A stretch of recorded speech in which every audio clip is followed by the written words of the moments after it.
Are you an overwhelmed SaaS founder ready to make the leap from leading a team to leading an organization? Join us each week as we refill your think tank with actionable tips and strategies from great business minds you know and those you don't know yet. This is SaaS Fuel with your host, 5-time entrepreneur, SaaS founder, and globetrotting adventurer, Jeff Maines. Welcome back to the SaaS Fuel podcast, where entrepreneurship is like surfing. Every time we fall down, we get back up and paddle right back out into the middle of it. I'm your host, Jeff Maines. In last week's episode, I talked with Patrick McGuire, a multi-time founder who's doing incredible things with SaaS and sports technology. He's all about faith, family, and friends, and has a really unique way to create company value and give back via the blockchain. We had a great conversation, so if you missed it, be sure and go check it out. Our guest this week is Armando Biondi. Armando and I actually met at a SaaS Founders Growth event in New York City. He is another amazing serial entrepreneur and angel investor in over 250 startups. Yeah, actually 250. That is correct. I had to go back and make sure that wasn't a typo when I first looked at it. He co-founded and built AdEspresso to be the #1 Facebook ads partner worldwide. It was acquired by Hootsuite, where he then served as the global head of growth.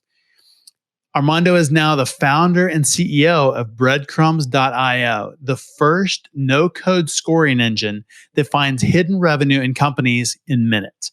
I mean, needless to say, he obsesses about how to accelerate revenue growth every day of every week of every month of every year. So please give it up for Armando Biondi. Ever feel like you're in uncharted waters? Wish there was a checklist or clear path to follow for your stage of growth? We are one. Champion Leadership Group helps SaaS founders scale from 1 million to 10 million to 20 million and beyond. As we do it, we help founders like you properly position your company for raising capital and strategic exit when the time is right for you. Do you know that only 1 in 40,000 companies grows to 10 million in revenue? The rest stay small or die along the trail. But we're here to change that. Building a business is treacherous if you go alone. Instead, travel with experienced SaaS founders and expert guides who help chart your course to consistent results and provide support every step of the way. Create your free growth map today at championleadership.com. Oh, hey, Armando, welcome to SaaS Fuel. Thank you, Jeff. Excited to be here. Great. Well, tell the audience a little bit about your background and what you're up to today. Yeah, for sure. So I am a 3 times founder, entrepreneur. I'm running my 3rd company now. I sold both my previous 2 companies. I'm also a 2 times senior leader. I've been in larger organizations like 250 plus people, like 1,000 plus people. And then I'm also an angel investor. I invest in about 200 plus companies at this point. And so kind of walking both sides of the aisle to some degree. Wow, you've seen a lot then. Yeah. I mean, that many companies. I mean, your own plus the investing. Did you say 200? Yeah. Wow. Yeah. Any big home runs out of that? So I've been doing this with some volume for the past, 3 years or something. I've had some 10X's on my investments, some 40X's on my investments. So that's pretty good. Yeah, that's good. And I don't know if you know, but the mechanics of how investing works is that it's always a long-term type of effort. So you're looking at 5, 6, 7, 8, 9, 10 years down the road.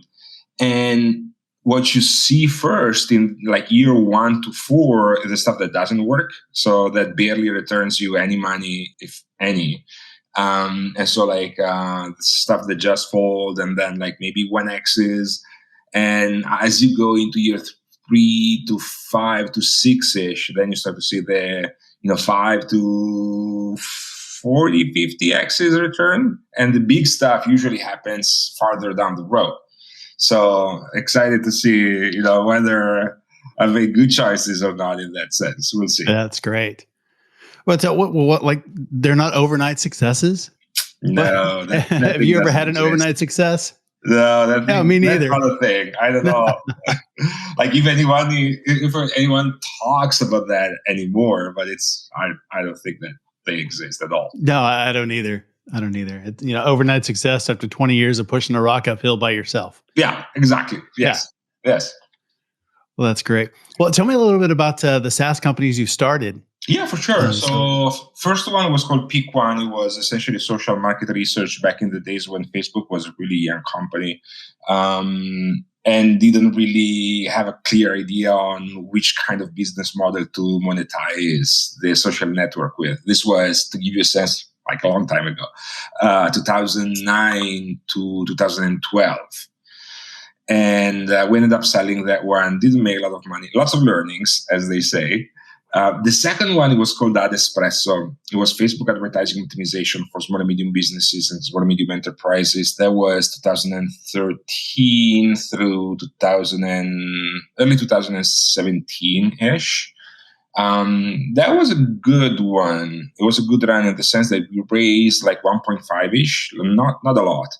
And we ended up processing about $1 billion in Facebook advertising budget through the platform, which made Ad Espresso one of the top 5 partners globally by volume back in the days for Facebook. No matter. Wow, that's really, really good. Yeah, and actually the number one by number of advertisers, because everyone else was focusing on a small number of big advertisers, and we were doing the opposite. And so it was fun because there was, the Facebook Ads Manager and then Ad Espresso by global usage. We ended up selling that to Hootsuite, which is, of course, the largest social media management solution out there, Canadian company, pre-IPO, 1,000 people plus. Hence, my stint as a senior leader at one of these organizations. And what was that like, making that transition from small to growing up, and then now you're part of a large organization? Painful, but very formative.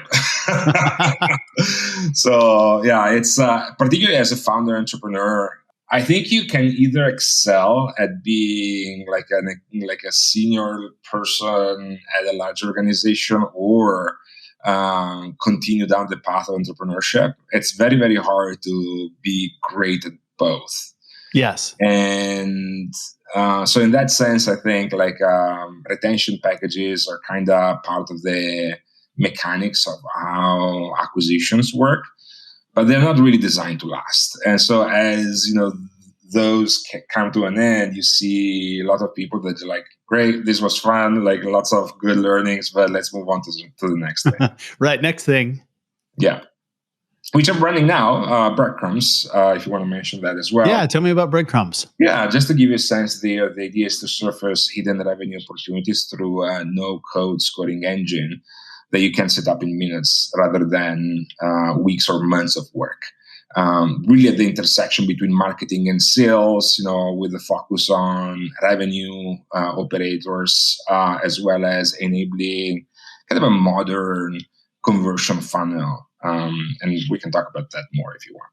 Well, tell me a little bit more about the relationship between marketing and sales. I mean, some places it's they work really closely together, and other times sales points at marketing saying you're giving me terrible leads, and marketing says, sales, you can't close the stuff I give you. Yeah, most of the times, this was one of the surprising learnings that led us to actually want to start Breadcrumbs. Most of the times, it's kind of a frenemy type of relationship. So they work together, but they kind of hate each other to a degree. And I think, surprisingly, this is the case for almost every company ever, at almost any stage.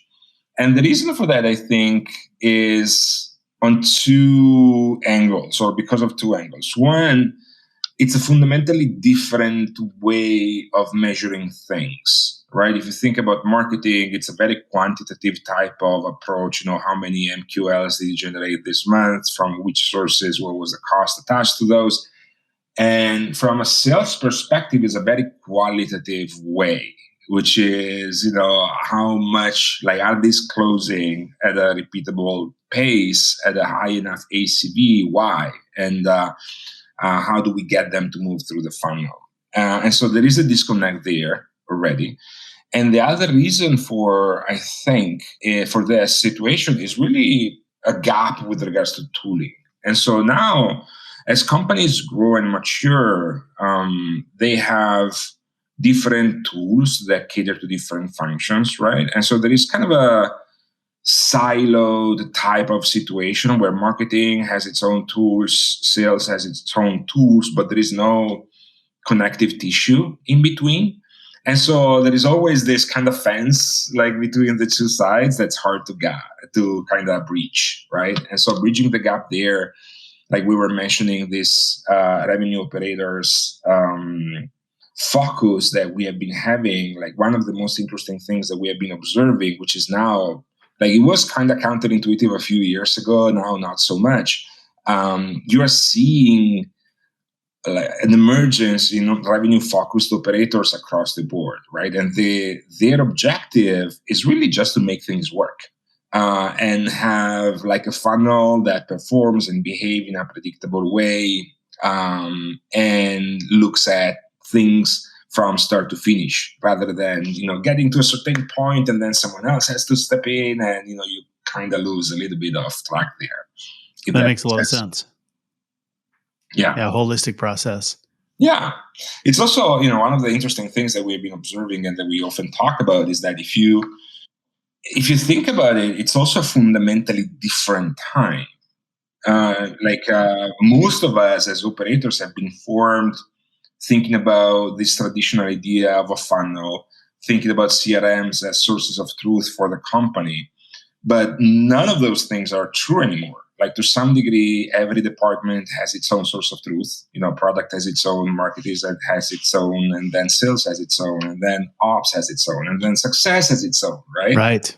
And also the funnel, like this idea of a very linear conversion funnel from awareness into conversion. And then when the SaaS model came around, you would look into retention and expansion as well, the inverse, hourglass type of situation.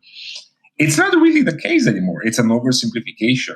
Now you have multiple touch points and interactions that are fundamentally online rather than being offline across multiple devices, and people constantly going back and forth on their conversion buying journey and making decisions even before really touching base with anyone within the company. Right. That happens a lot. Yeah. Hence you're seeing product led as a narrative popping up, which we can touch on as well if you want. But it's like the core message there to me is it's different times with different paradigms as well as assumptions that go into how you think effectively about a conversion funnel that works. And some people, some companies, are discovering this now for the first time, or are starting to go down that path of, okay, how do I rethink my infrastructure as well as processes internally, given these new paradigms? If you think about technology as well, more tools than ever before within a company, as well as more data available than ever before, as well as ever increasing customer expectations in terms of response speed and quality of those interactions. And so it's interesting. It is. Yeah, there's definitely a lot more to deal with now than there was even 5 or 10 years ago. Yeah, absolutely. Exponentially more. Yeah. So just the disconnect between marketing and sales, you talked about, qualitative versus quantitative. How do you bridge that gap? And, are all leads created the same, or are some leads better than others? They're not. I love that. Yeah.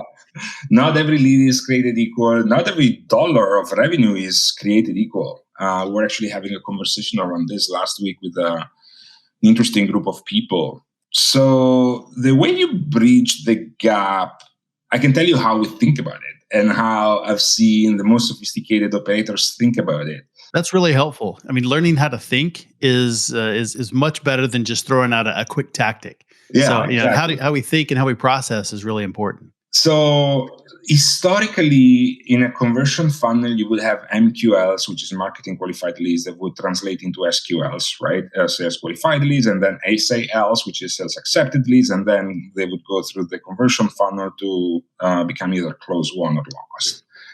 And now you have this old product-led narrative, which is really a way to say, hey, you have also product data, so you should look into that. And that's all great. with the caveat that now the outcome of product-led as a solution or as a narrative is that you have PQLs as well, which is product qualified leads. And so to some degree, that's another bucket that gets in the mix. And so one of the things that are interesting is that to some people that we've been talking about, or most people, this is to some degree confusing, because it's like how, like before MQLs would become SQLs, and now you have PQLs as well. So what do how does it all fit together? What do you do with them? Like, do they replace MQLs? Do they go along with them? Am I running a parallel funnel, or they go like after or before each other? And so the way we saw, again, going back to those more sophisticated operators, is not about PQLs, MQLs, SQLs anymore per se.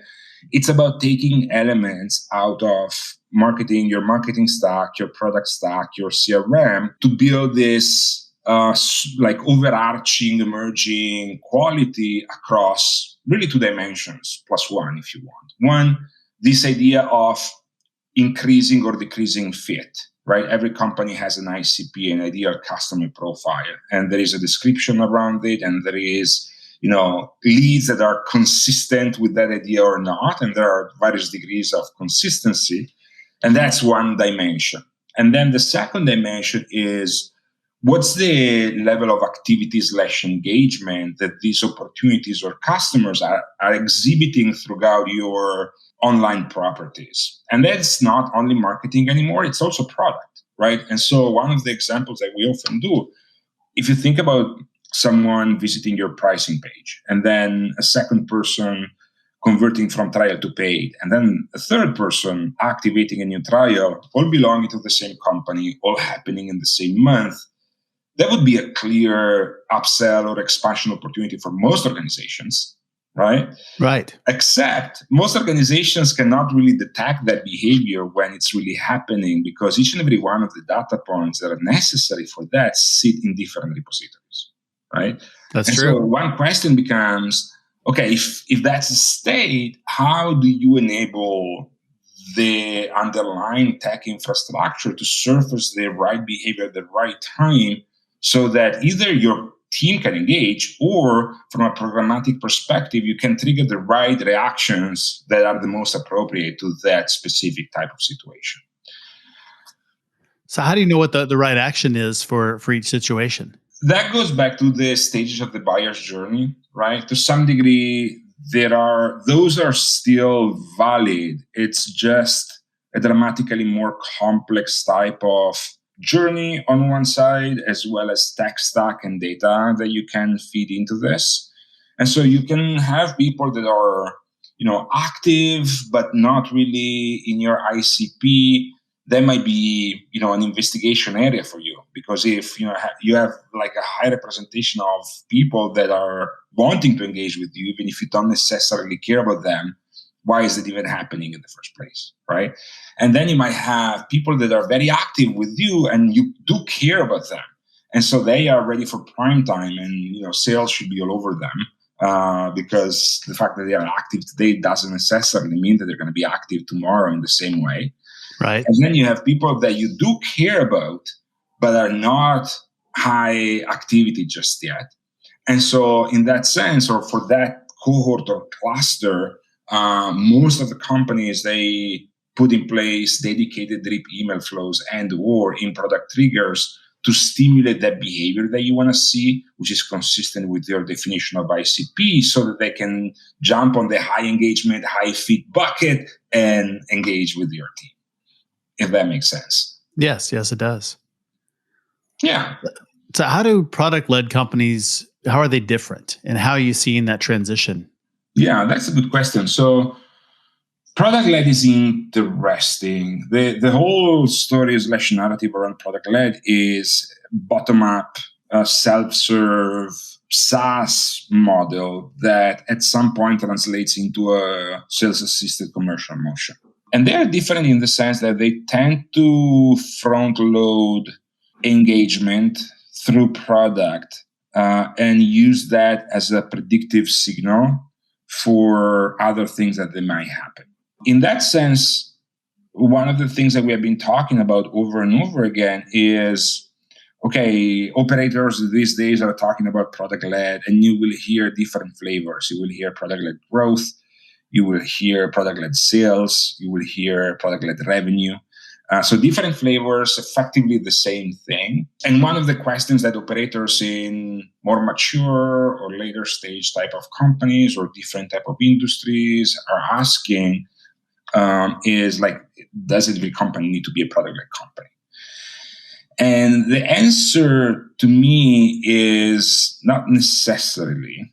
Product-led requires a big investment up front and requires product to be front and center and requires a business model that starts low and then has an expansion potential over time. And that's not necessarily like every single business that exists. And so a better framework for me that I've been developing over time is more than the question, should my company be a product-led company or not, is thinking about share of revenue.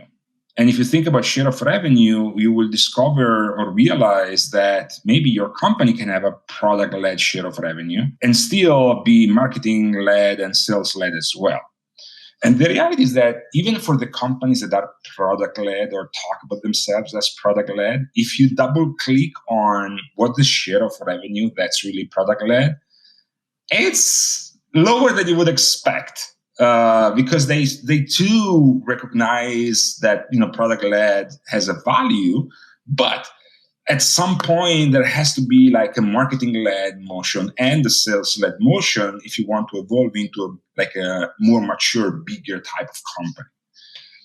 Right, they all have to work together. They're not mutually exclusive. Yeah, but exactly. It's really cool to talk about being product-led or saying this is the direction that we're going.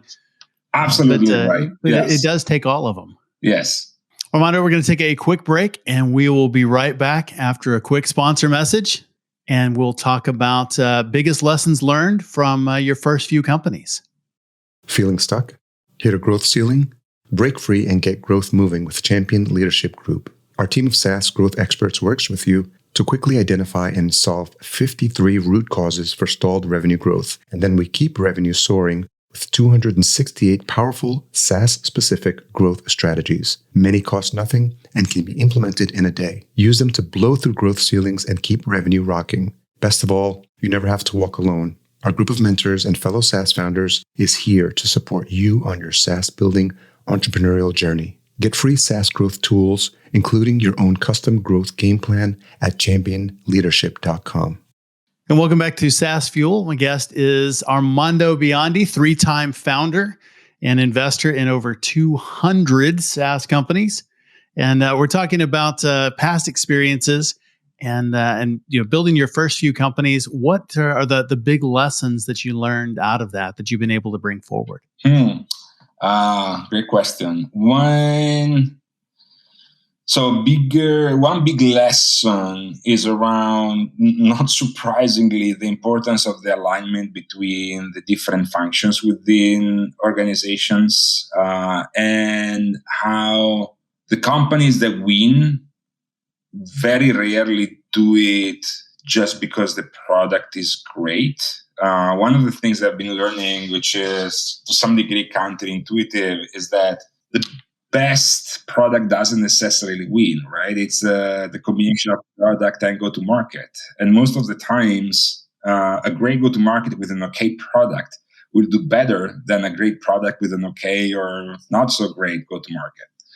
And so that's one of the things that it was kind of a discovery to some degree, and one of the things that we stumbled on with Adespresso particularly.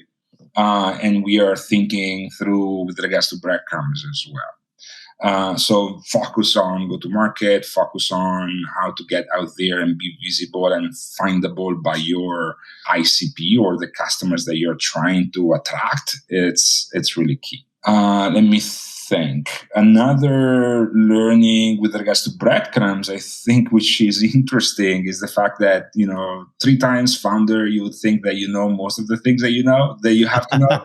I don't. And I was like, yeah, got this. It's my third company. Like, I know everything that I need to get started with. And the reality is that some things are the same. Some things rhyme. Some things are exactly the opposite. I really like that. Yeah. That's really good. And so understanding it's like one of the challenges that you have to juggle yourself like through is, okay, which is which, right? Which are the things that you can rely on, that you can trust on your past experiences? Which are the things that are going to be similar, but not exactly the same? And then there is a category of things that if you tend to replicate exactly, you might actually be ending, harming the current venture. And so in that sense, that was kind of a relearning, a rediscovery for this last initiative.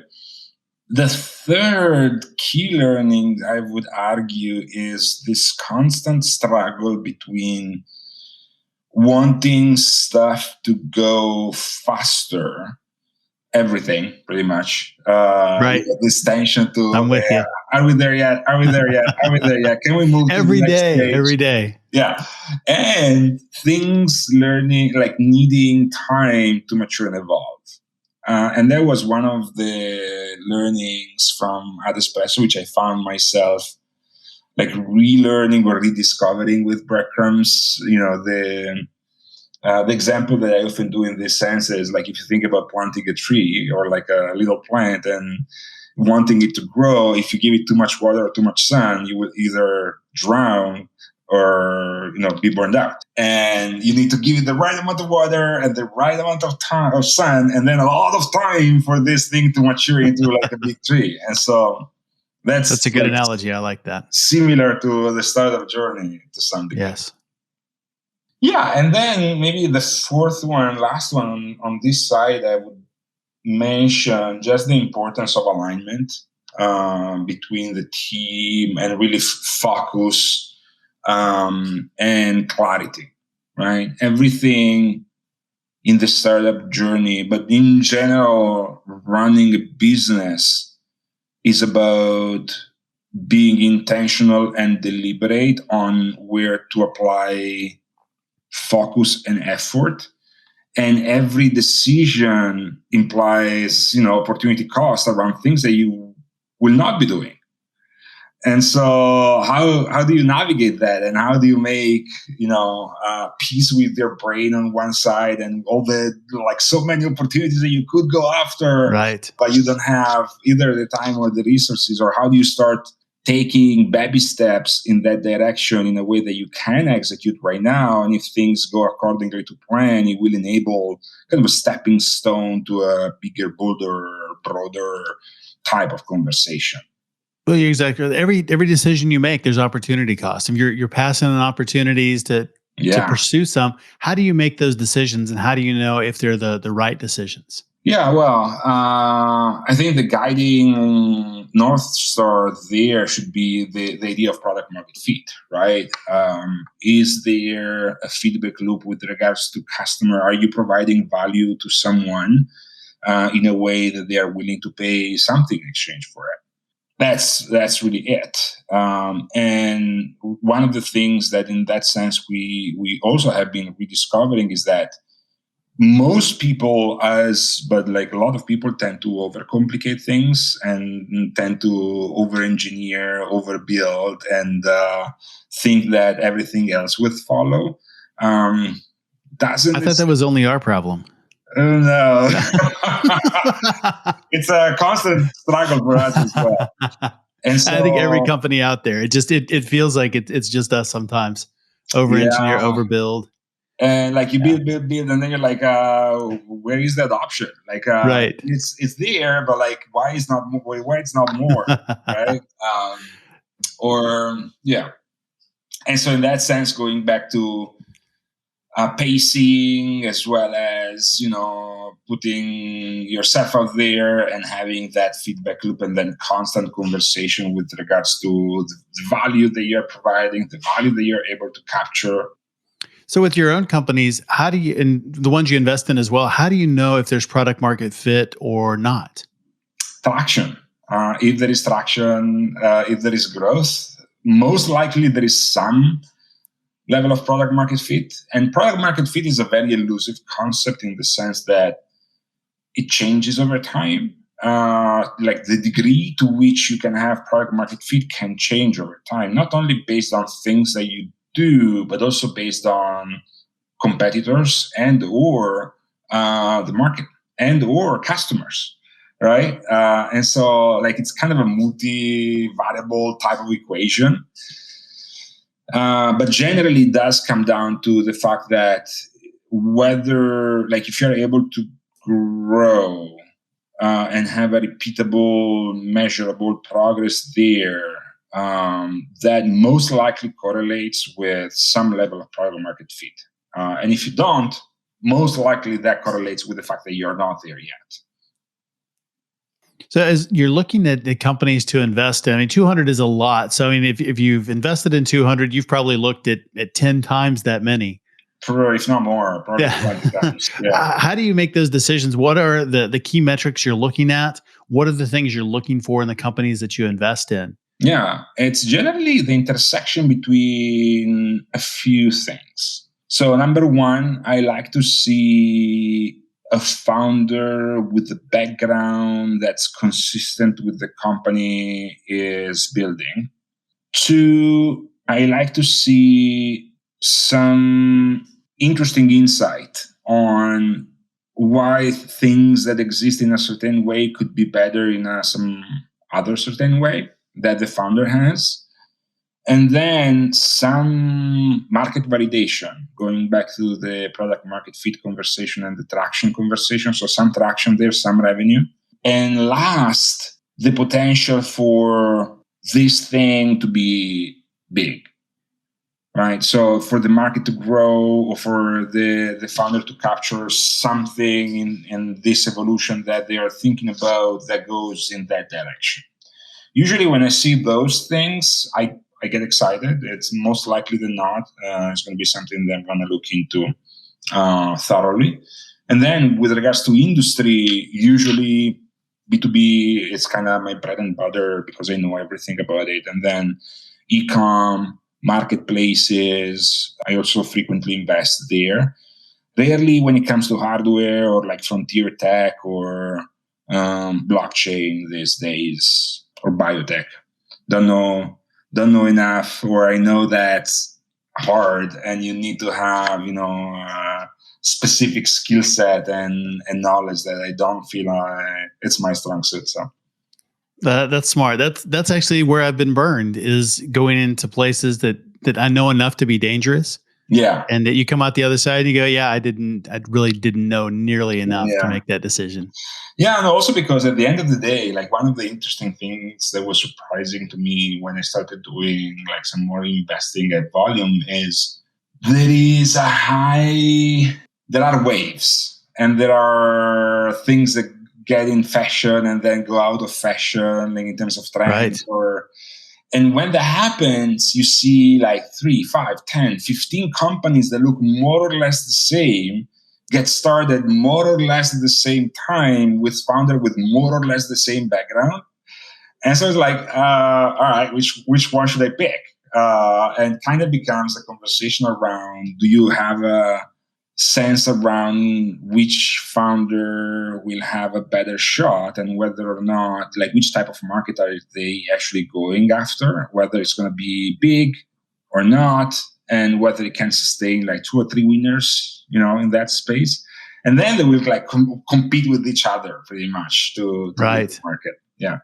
I think that's really interesting because we have seen that multiple times where an industry, I mean, sometimes even really boring industries, nothing happens for years. And then all of a sudden there are 3 or 4 startups that right around the same time with the same kind of idea. Mm-hmm. Turns the entire industry on its head. Yeah, absolutely. It's very common, surprisingly common. And also like there is surprisingly little differentiation between each and every one of these companies. They kind of look more or less the same. Right. And so it's, in that sense, it's interesting. It is. So if you were going to start a company today in the SaaS space, B2B SaaS, what do you think is in fashion, or what do you think the next trends are? What I think is in fashion, I would say fintech or anything fintech related these days, still in fashion. It was maybe more last year, but still the case. When it comes to what I think is interesting to me, or if I started today, it would go along the lines of the reason why I started Breadcrumbs a couple of years ago. And specifically, one of the things that I get very excited about is products that solve broken processes within organizations that sit at the intersection between different functions. So this thing, and for Breadcrumbs is marketing and sales, and there's revenue acceleration, scoring type of thing. But the reality is that there are friction points between product and success, between product and ops, between success and ops, right? Or finance and something else. And these things in most organizations so far have been solved through people. So by hiring people that do this relatively repetitive type of tasks, that most of the times can be automated, but haven't just yet. And so what companies end up doing, either hire people to solve these gaps or start to build something internally that end up looking more or less the same all the time, right? And it's non-core to anyone. If you think back to Stripe back in the days, it was an example of that, right? Before Stripe, every company would have to build their own payment processing infrastructure. And it was more or less the same. And then Stripe came along and said, wait a second, stop reinventing the wheel. We'll build this for everyone else, better than everyone else, and you guys would pay us a fee for that. Ended up being, another shitty story. So I think there are more opportunities like these ones hidden, like within the organizational, infrastructure to some degree of more mature companies. And so anything that works along those lines is interesting to me. So how have you led teams, and what kind of a leader do you consider yourself? So far I led team up to 50 people. Big believer on empowerment and OKRs as a way to align the organization. And yeah, I tend to obsess on the stuff that's not working and to acknowledge the stuff that's working so that we can, move on to solving the next bottleneck.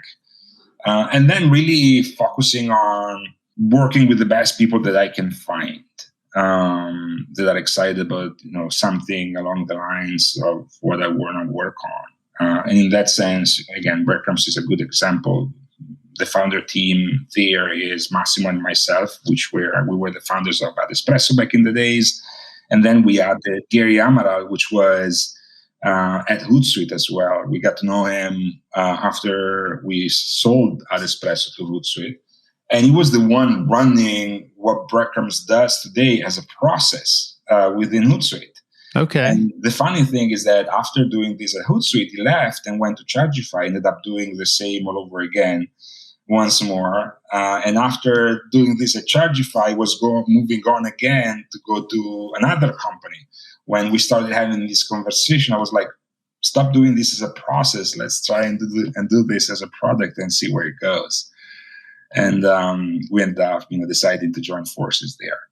That's great. It's interesting how some people bring people from their past onto the next venture and the next venture, and so you find great people and do cool things with them on an ongoing basis. There is a good alignment with regards to the values and the work ethics, and there is good complementarity when it comes to background and skill sets. That's usually a very good combination. That's good. Competitive market right now. How have you built your team for Breadcrumbs? How do you attract talent? It's interesting. It's a very dynamic market these days.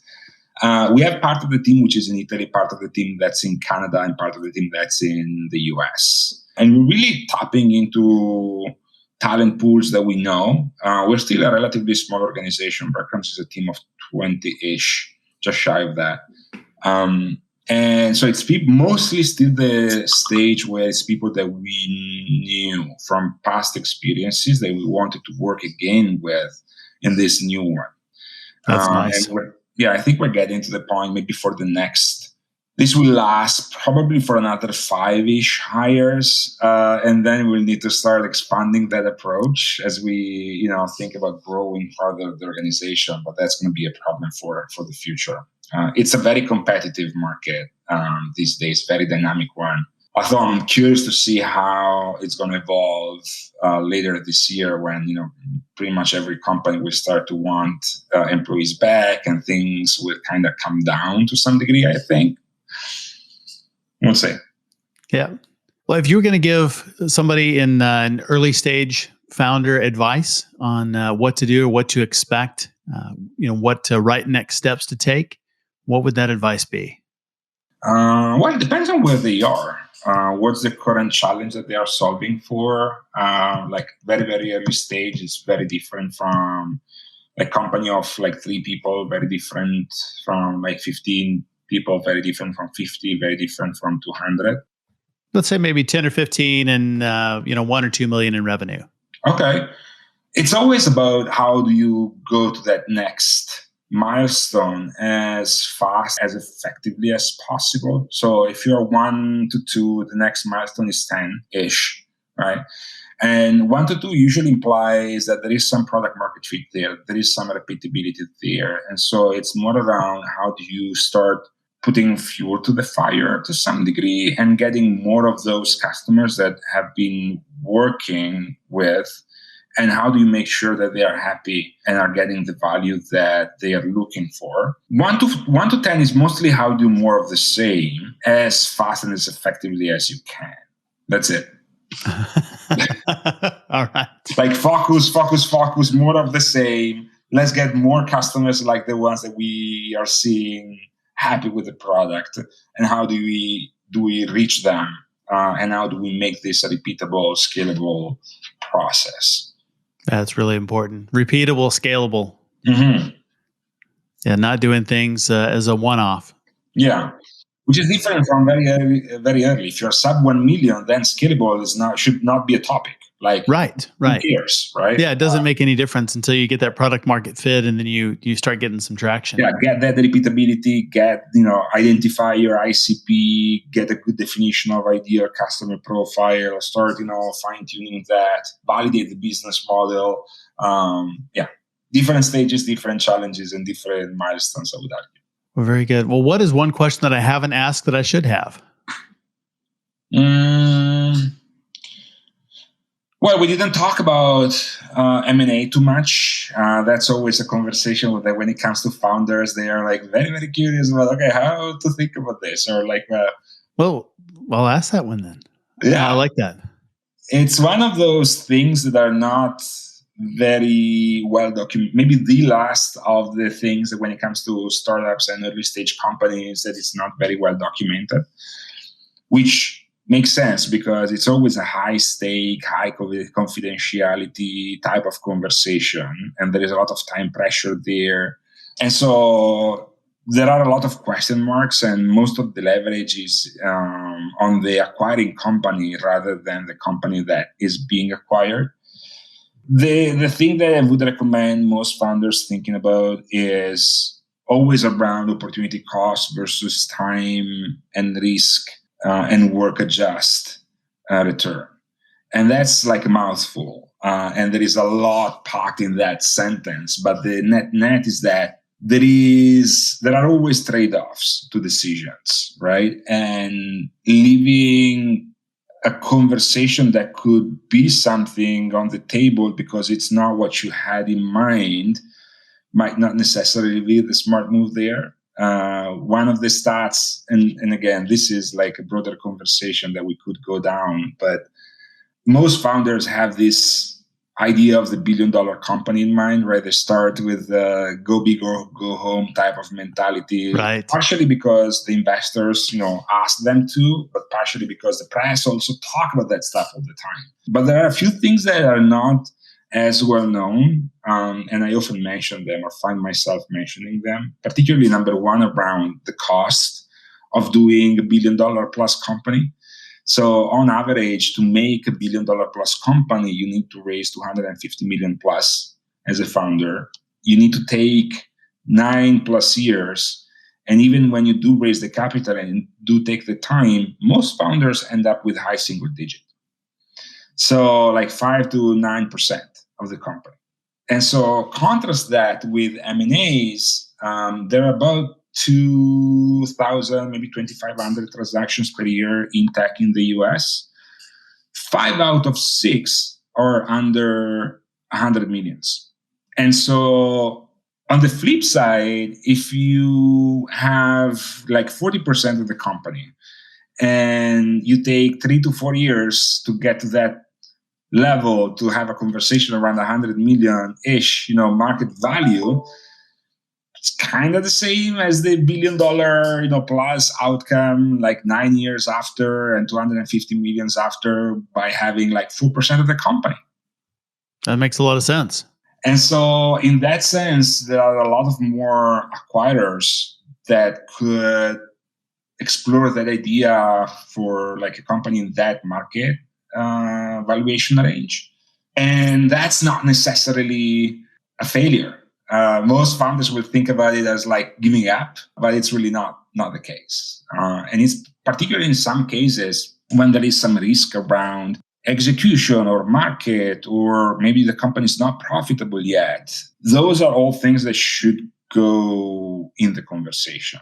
And one of the things that founders always struggle with when it comes to this type of situations is the fact that it's a very emotional, very high stakes type of conversation, right? If you think about, for most people, selling a car or selling a house, it's already kind of a big deal. And you have like a few tens of thousands of dollars on one side, a few hundreds of thousands of dollars on the other, maybe $1 million something. And here we're talking of tens of millions, if not maybe 100 millions, right? And so it's, for most people, the single biggest transaction that they will do in their entire professional life. Plus, it's their baby, it's their company, right? And so in that sense, it's, but again, interesting conversations, maybe to double click on some other time. So how do you know when it's time? Is it just when somebody makes an offer, or, No. So an offer, it's a signal that there is something in the market going on for which your type of company is appealing and palatable to a category of operators. And so it should open up the conversation. If you have someone reaching out, proposing you to have that conversation, you should take that as a signal that there might be more people interested in having that conversation. But on the flip side, going back to that time, risk, work, adjusted return, and opportunity cost, the conversation to me should also include elements of, okay, where are we today? How clear is the path to 10xing where we are in the next 3 years-ish? What risks are we taking? It might be executional risk, it might be product risk, it might be market risk, it might be a competitor coming in or being bought by a bigger company. Like, how would that change the conversation, right? And what would be the cost of that additional growth? Do you need to raise more capital for that? Like, what kind of investment are you talking about? And so in some cases, it might be more interesting to decide and join a bigger organization which would have those kind of resources and, materialize that upside, and you participating on it as part of that larger organization and then moving on. Oh, that's a great answer. Yeah. A lot to think about as a founder and what's next. Yeah, exactly. So Armando, where can we find out more about you and about Breadcrumbs online? I'm everywhere online, so LinkedIn, Twitter, Facebook, and then Armando at breadcrumbs.io. It's my email if you want to reach out. And of course, breadcrumbs.io is the website. So check it out. Excellent. And we will link all of those in the show notes. Awesome. Thank you so much. This was a fun chat. Absolutely. It was great. My guest today, Armando Biondi. And it's a great talking with you. My pleasure. Thanks for being on SaaS Fuel. Thanks again to Armando for coming on the show and sharing your insights and resources. You can learn more about Armando and Breadcrumbs at breadcrumbs.io. And of course, check them out on all social media as well. Success leaves clues. And if you want to find hidden revenue in your business and unlock new growth potential, then follow the trail with breadcrumbs.io. As always, all links, highlights, resources, and full show notes are available at saasfuel.com. In the same way that Armando and I met, check out SaaS founder meetups, both virtually and in person, at championleadership.com. As a reminder, if you're enjoying the show, please leave us a rating and review at ratethispodcast.com/SaaSfuel. I'll read these on a future episode, or you can leave comments, feedback, or just let me know you're out there by calling 903-SaaS-FUEL and leave a message. I'd love to play that on the show as well. We'll tune in next week for our conversation with April Lamont. April is a 4-time founder, and her current venture is a SaaS offering that bridges real-world neighborhoods into online communities to create meaningful connections. So check it out next week. And until we meet again, enjoy the journey. Thanks for listening to SaaS Fuel. Full show notes for each episode, which includes a summary, key takeaways, quotes, and any resources mentioned, are available at saasfuel.com. Be sure to follow and subscribe wherever you listen to podcasts. And if you're enjoying the content and getting value from these episodes, please leave us a rating and review at ratethispodcast.com/SaaSfuel. We'll be sure to read these out on future episodes.